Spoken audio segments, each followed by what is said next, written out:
Welcome back, everyone, to the Moms Like Me podcast, powered by Support Now. I'm so excited for our guest today. I was introduced to her by a close mutual shared friend, actually a former colleague of mine. And I'm always a big believer that good people know good people. And our guest today, not only is she a mom of two, but she is an author, and she offers a different perspective and topic than we typically talk about on the podcast, but was eager to bring her on to offer really just a new discussion, a different dialogue, in the hopes of having someone connect to her story. So, Melissa Prince Berry, welcome to the podcast. Thank you for being here.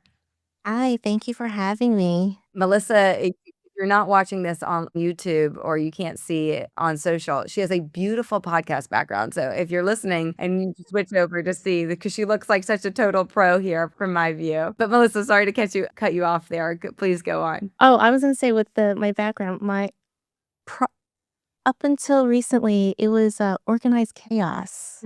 And my husband's like, I want to build you something. And I was, I'm not ready. And this is right before my book launching, and I'll get into that later. And then a year and a half later, I said, okay, I'm ready. And then he built me this. I love it. It's gorgeous. It really Thank is. You you. would never know that it was organized chaos. That's what we do as moms, right? We're like ducks, right? We all look like Yes. we have it all together, and then our little legs just like paddling underneath water. But Melissa, I would love for you to share again, you're a mom of two. You have this book. Tell us what the book is. Tell us kind of what motivated you to do this, and we'll kind of go into it from there. I'll just share real quick. Book, A Family Full of Love. And this book launched November of 2024. And it's been quite the journey getting there. And then since then, and it's about my family. It's about me, an Asian American woman, married to an African man, and having our children. And the reason why I wrote is because I couldn't find any books where my kids could see themselves in. And this goes back to 2020. And I'll start with how I even like the idea of even writing one, how that happened. And it started with June of 2020 when the world was shut down. We're all home. And after George Floyd was murdered, I was going through my emotions. I was really upset and crying. And one night I was laying down in bed and I looked at my and said, how would you feel if I wrote something for a local community to read about what it's like for us as our family living in suburbia? 1001% support. I wrote something and I posted on Facebook and in our local Facebook group. Then they asked me to make it public, and I never thought anything I would write would go viral. And I was overwhelmed by the support. And then when that happened, that was June. Around July, August, I was building my kids' library at home. And that was back when Netflix had a series where they had a celebrity come on and they would read a children's book. And then I was getting all those books. And that was the time when I realized I couldn't find any books for my kids where they could see them at that time. And I was pretty upset over it. I was like, why can't my kids pick up a book and be like, hey, that's me? So it wasn't until about, say, early fall, I sat down. And at that time, I didn't know I just wrote a manuscript. Never thought in a million years I would say that I'm going to be an author. I've been working in the music industry for time, covering music reporting. And so after I wrote it, I thought, what do I do now? Like, I have no idea. Again, I've been working on music reporting for over 20 years. I'm like, I don't know anything. I'm an author. So my cousin at the time, she was working at Scholastic, and she introduced me to a few people, and I have some other good friends who know someone who either self-published or they went down the traditional route. So I spoke to a handful of people just to try to understand, like, what do I want to do? How do I want to go about this? And I was told, to traditional route, you need an agent. Most publishers won't accept a manuscript without an agent. And then it's a pretty cutthroat industry where you'll probably be rejected at least 30 times before maybe even someone even acknowledging your manuscript. And then with self-publishing, I was told that it's a lot of work and you might lose like 5 years of your mental health. I can't do it. And So I went back and forth for a long time, and it wasn't until early December of 2023, one of my was part of an accountability group, and one of the group members who was out in Vegas for a conference that I was supposed to be at too. So, Melissa, there's a booth here for self-publishing. Can I give you her contact info? Because she knew I published the book. And so, long story short, with that, I signed up for their guidance and the service to walk me through the process and got hooked up with an amazing coach. And I found an illustrator. That took a minute, and I found an illustrator through Fiverr. I was very specific in looking. A woman illustrator is Asian, and so pool of illustrators was very small. But Yeah. I found someone, and I gave her pictures of and we went back and forth a little bit. I loved it, and I gave her what I thought was the hardest 2-page spread in my book to illustrate, and forth. She did great. And then I gave her my whole manuscript, and she sketched it out. That was a whole process, and that didn't get done until August 4th. And then my book launched on November 4th, November 5th, election day in 24. Wow. And A labor of love, it sounds like. yes. By the way, it doesn't shock me that you said, the illustrator part of it sounds like may have been the more longer or challenging what part, because that was what motivated you in the first place to Mhm. do it. Because as you know, when we read to our children, they tend to be drawn to the visuals, not necessarily the words at first. So I'd imagine that getting that element correct, it's like you have to have that piece come together in order for this to be successful through your eyes, let alone through others. I I was so happy with the illustration, and after the book launched, it was on me to to really get it out there, and I will say marketing is not my niche.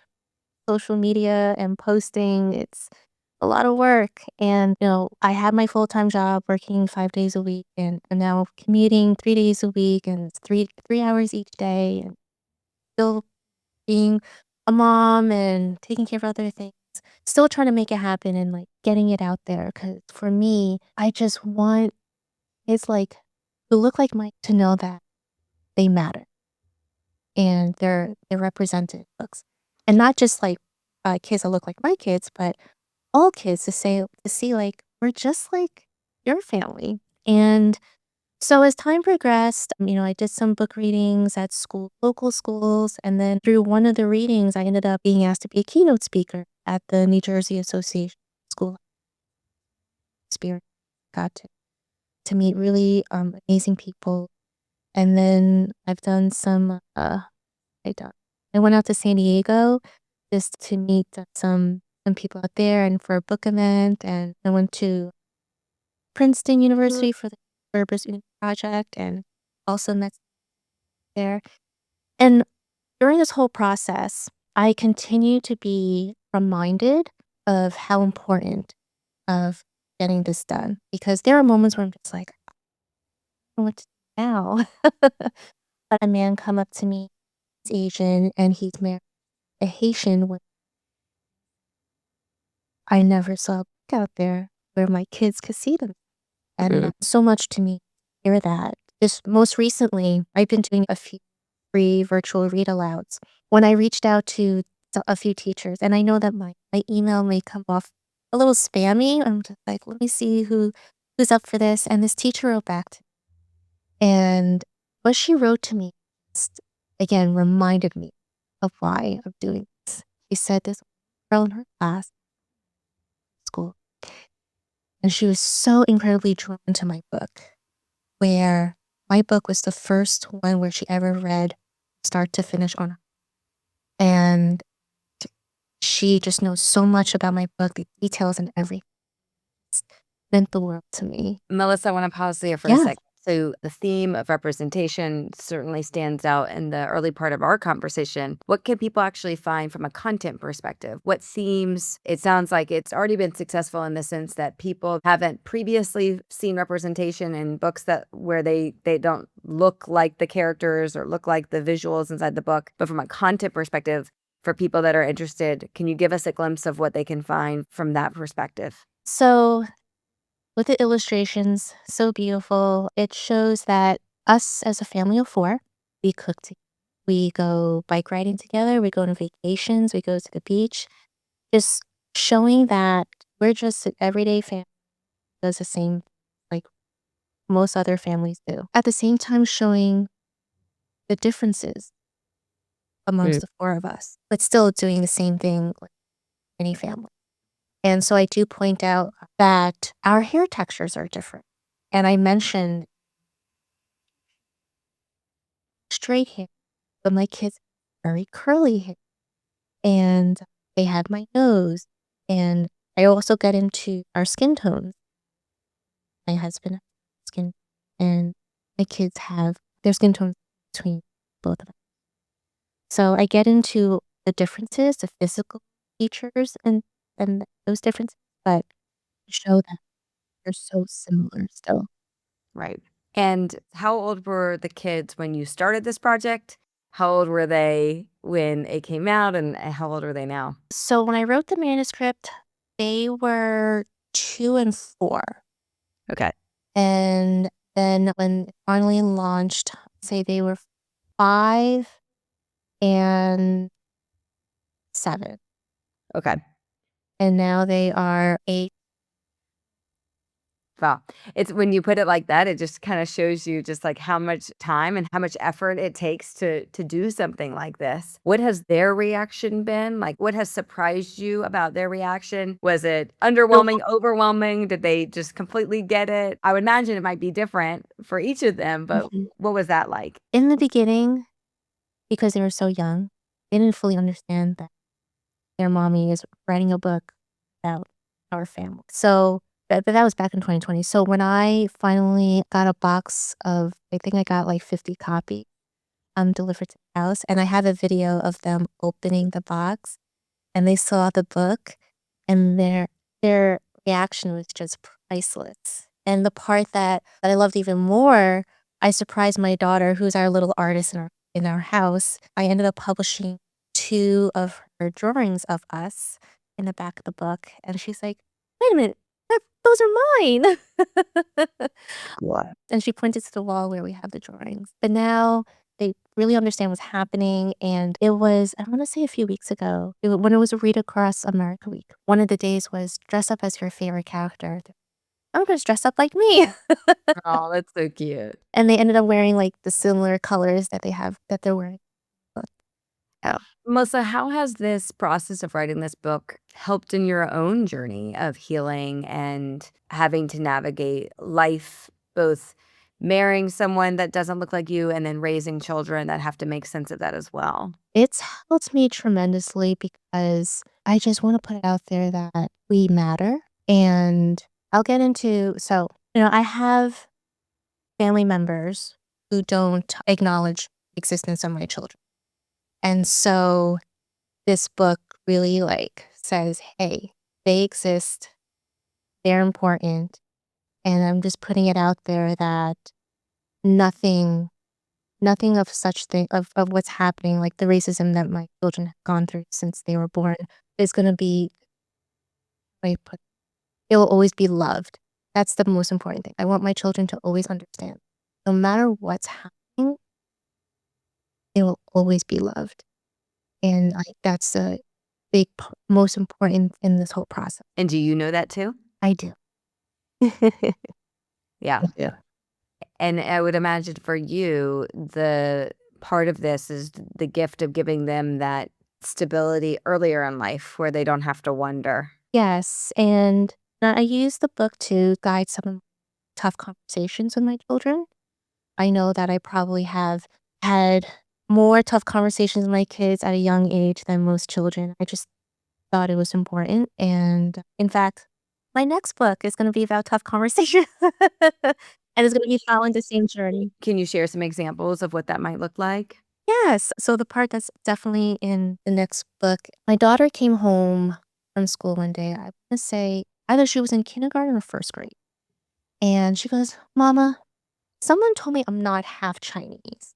My immediate reaction was, "Who said that?" And I thought, okay, let me take a step back. And how did that make you? Oh, it was fine. And I thought about it. I'm sure it wasn't malicious at all. Kids very innocently will just make a statement, a comment. Because I know my children, my daughter, oftentimes people say they think that she's Indian or Hispanic. Be fine. But as the mother who definitely gave birth to a 9-pound baby twice, and I'm 4'11", so it was a lot. I'm like, "You're very well mine, and you are very well half Chinese." So I just wanted to give her the tools for when it happens again, because it's not a matter of if it's gonna happen, it's when.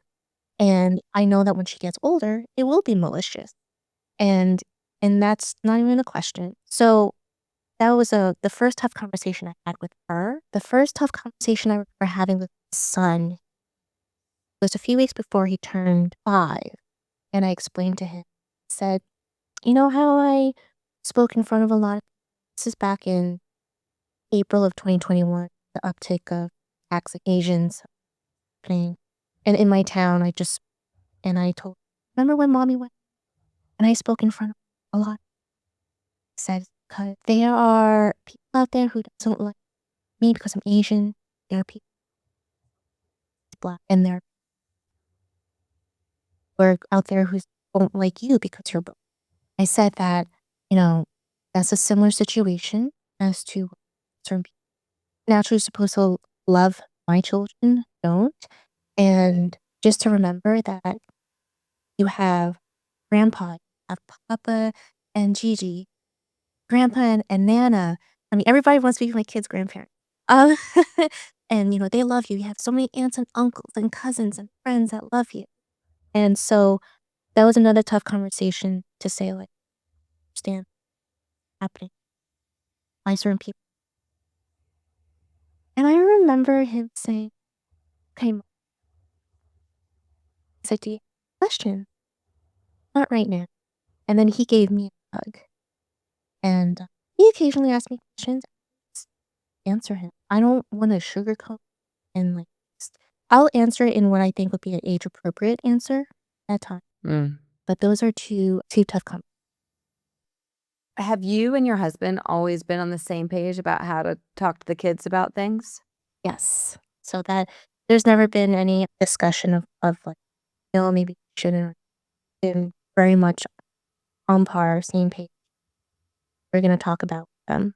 And I know you mentioned that you have another book coming up about tough conversations. Have you found that this is just a lane that you want to continue to explore? Like, what else is out there? What else is like, what's that burning desire for you, Melissa, as you've begun to unlock this? It sounds like writing and giving, this has created an outlet for you to express yourself. And what do you feel like is next for you? Yeah, I do want to continue. It's just a matter of time and Wow. Wow. It's hard.